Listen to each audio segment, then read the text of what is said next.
Every once in a while we get a release that just hits different. I just get super excited. I get the jitters, I get the anticipation, like I can't wait for Saturday morning. And this release is one of those sneakers.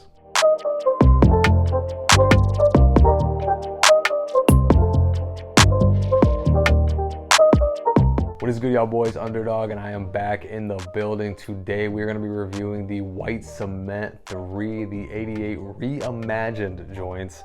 Super excited to bring this review for y'all.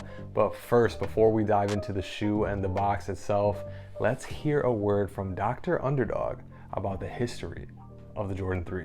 Take it away, Dr. Underdog.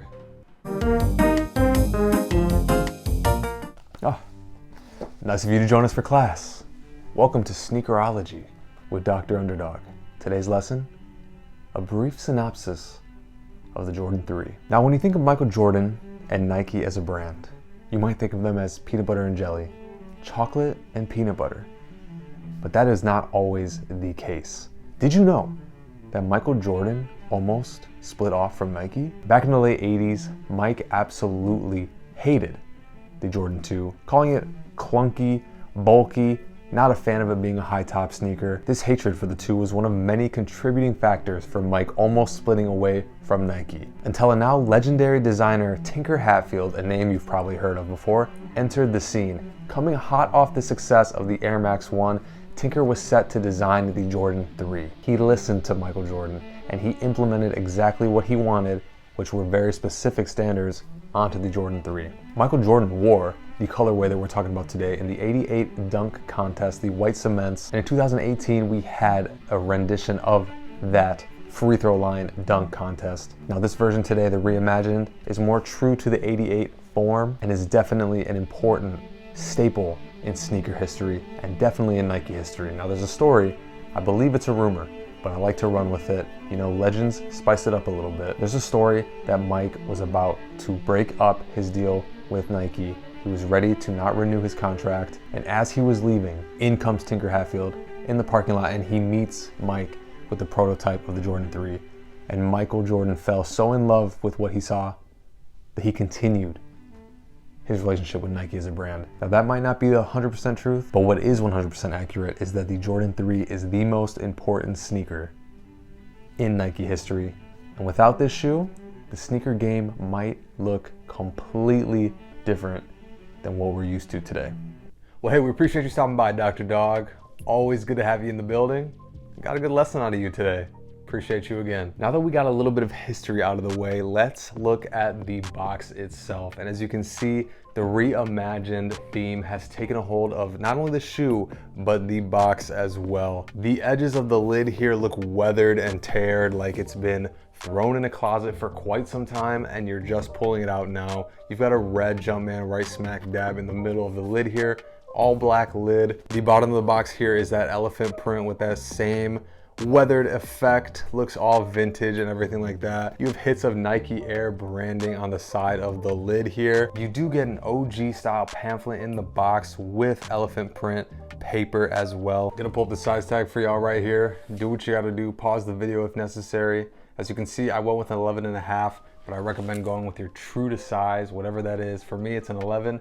I ended up getting a half size up. I'll explain why at the end of the video, so stay tuned for that. In case you couldn't read it though, I got you. Your boy's gonna read it for you anyway. Size tag reads Air Jordan 3 Retro Summit White, Fire Red Black, 11.5.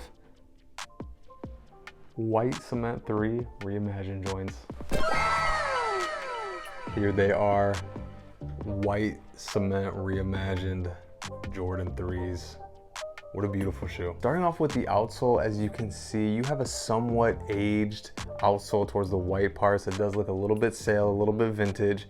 You've got Nike branding in red here, and you got a red hit, predominantly gray outsole. Pretty traditional outsole here. Moving up to the midsole, you still have that aged effect for a portion of the midsole going towards the air bubble back here. On top of that air bubble is more of a black rubber, and around the mudguard area of the midsole, you have white rubber with some white stitching as well. On the upper of the shoe, you have a few different types of leather. You have a more smooth grain leather here towards the mudguard around the elephant print. On the toe box, it's more of a tumbled leather, and then then on the tongue and around the eyelet and eye stay areas, you have a perforated leather, all feeling pretty decent. Nothing too wild if I'm brutally honest, but still, I think you could say it's a step above average for what we normally get from Jordan Brand. They definitely went maybe a half step extra on this pair. Wouldn't say a whole full step. Still though, I'll take it. Towards the back of the shoe, you have a more aged heel tab with black Nike Air branding, making the people go wild. Everybody loves that Nike Air branding. You've got more elephant print on the back of the shoe, along with perforated leather towards the ankle area. White sock liner with a red insole with Nike branding in black. Classic red Jumpman stitched right in the middle of the tongue there. White laces, no additional laces were added. You've got minor hits of red and black towards the eyelet areas on the top here, and on the bottom, as you can see, red right there. So Jordan Brand definitely did that reimagined twist justice. And like Dr. Underdog said, the Jordan 3 is debatably one of the most important shoes in sneaker history. This shoe is a 10 out of 10 in my book. It is a perfect sneaker. This is a cop. Let's get all that out of the way. This is a definite cop. This is a double up.